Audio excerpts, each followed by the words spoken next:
What we've been searching for is what we already are. Even more accurately, it is already what is. The difference is subtle yet profound. When it is discovered by no one that all is oneness already, the search is over.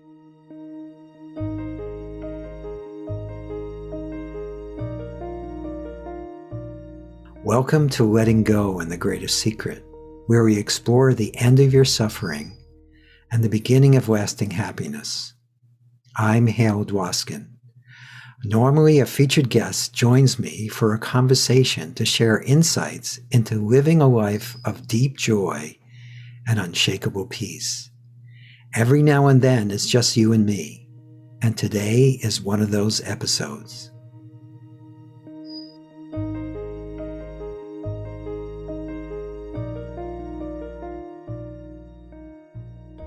If you've been exploring truth for a while, you know that sometimes it can be exhilarating and fun and profoundly transforming. And sometimes it can be really frustrating. It can feel like you're not getting anywhere. We can feel like for every step forward, we're taking 3 steps back, or at least 2. And sometimes if you might find that what you've been doing in the past that seemed to work doesn't seem to work anymore. And all of this is based on an assumption that we haven't yet challenged.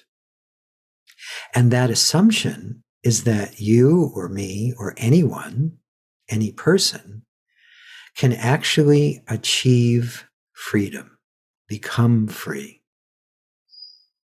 Now that might seem outrageous. How could I even say that? Well, let me explain. Right here, right now, there is only freedom. There is only oneness.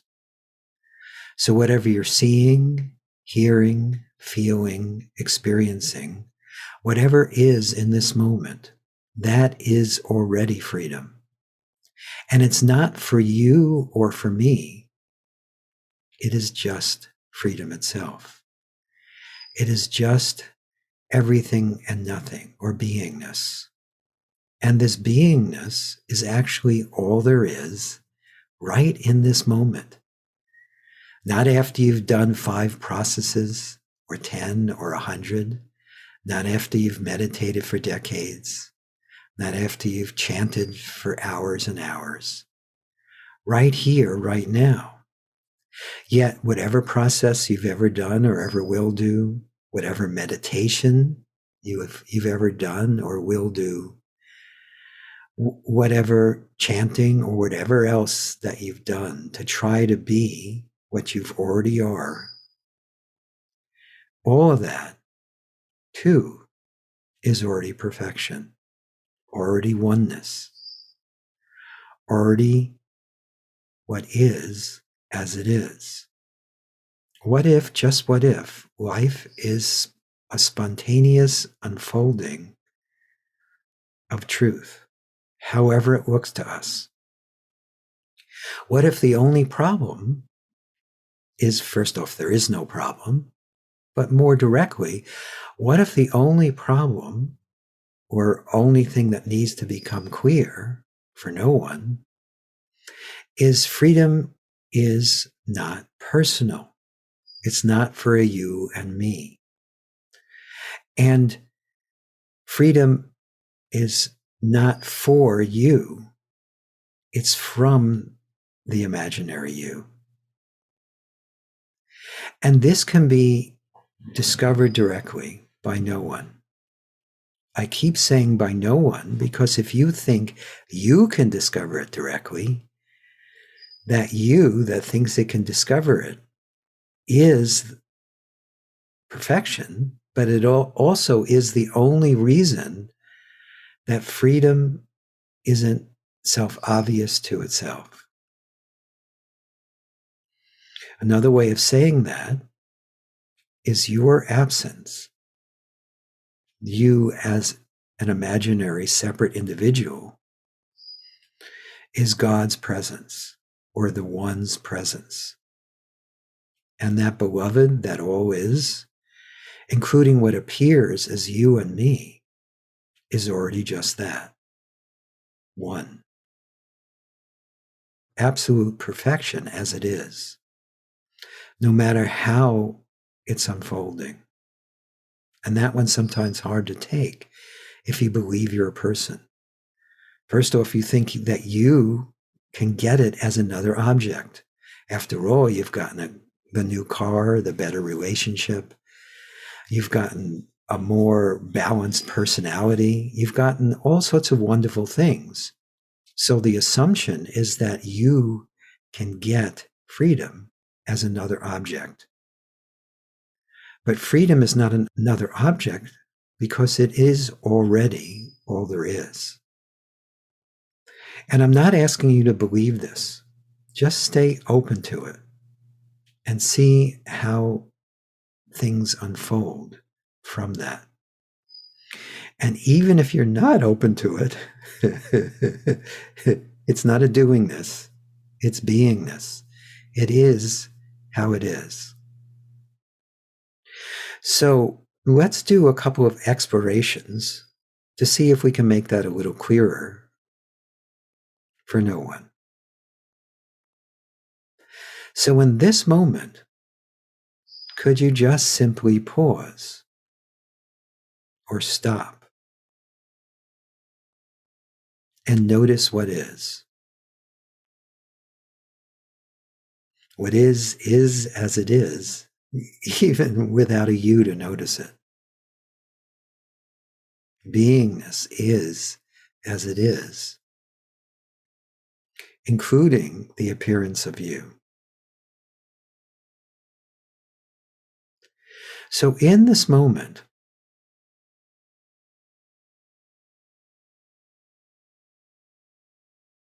could you just be open to the possibility that you are already wholeness, oneness, beingness?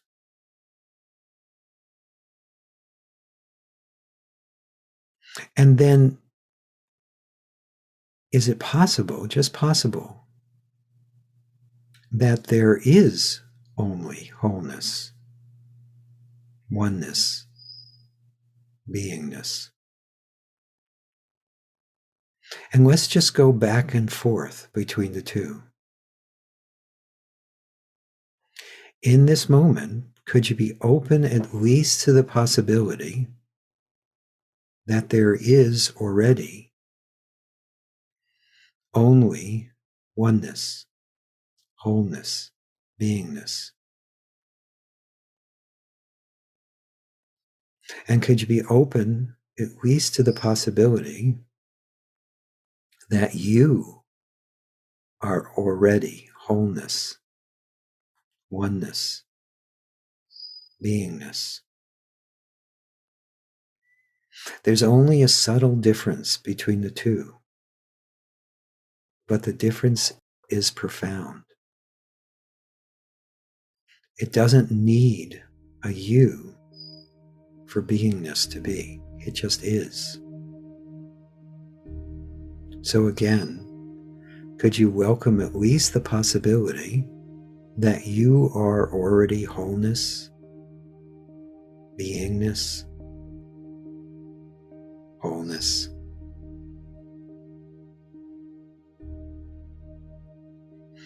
And then could you be open at least to the possibility that there is only wholeness, beingness, oneness? You are already wholeness, beingness, oneness. There is only wholeness, beingness, oneness. You are already wholeness, beingness, oneness. There is only wholeness, beingness, oneness.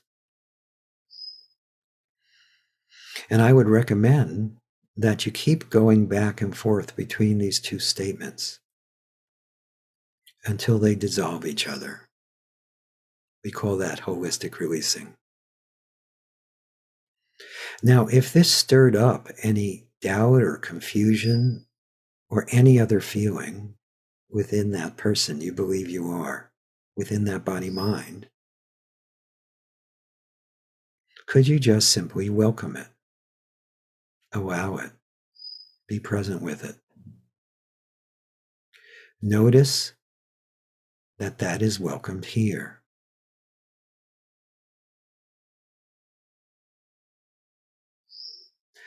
And could you also welcome any sense of wanting to fix it, change it, control it, understand it, do anything with or about it? Is that welcomed here?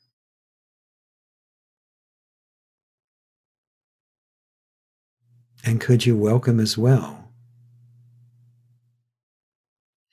any sense of ownership, any sense that this is personal about you or who you are? When you think about enlightenment, it seems to be personal. So could you welcome that? Or could it be welcomed here?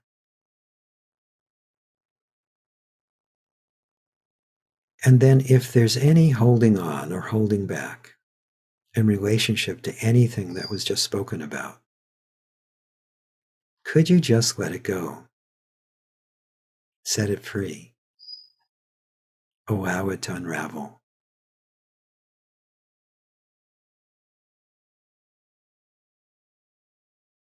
And then, is it possible, just possible,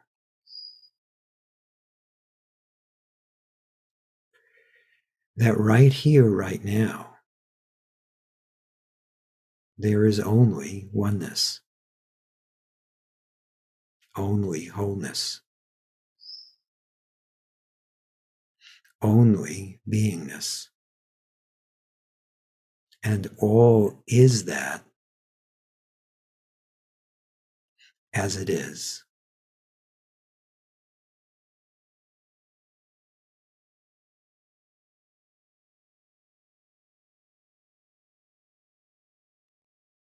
Again,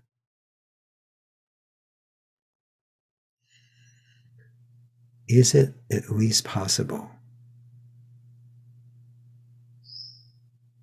that in this moment, even though it's not in time, there is already only wholeness, only oneness, only beingness, and everything and nothing is that.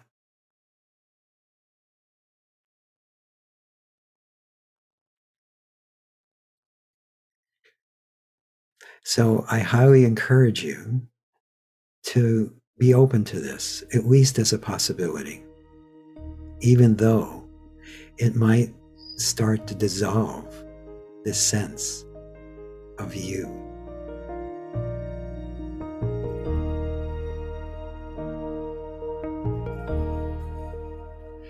I hope you've enjoyed our time together.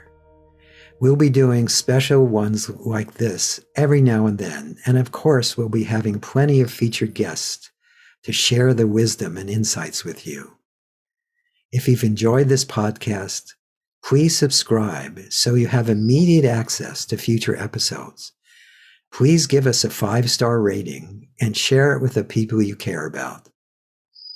These episodes are dedicated to sharing the eternal teachings from the greatest secret and the power of letting go. If you'd like to learn more about my work, my mentor Lester Levinson's work, and the Sedona method, please visit www.sedona.com. As you explore our site, you learn the key to lasting happiness, success, peace, and emotional well-being. We have books, courses, events, and plenty of free material to explore. Again, go to sedona.com. That's SEDONA.com. Thank you for being here, and we'll catch you on the next episode of Letting Go and the Greatest Secret.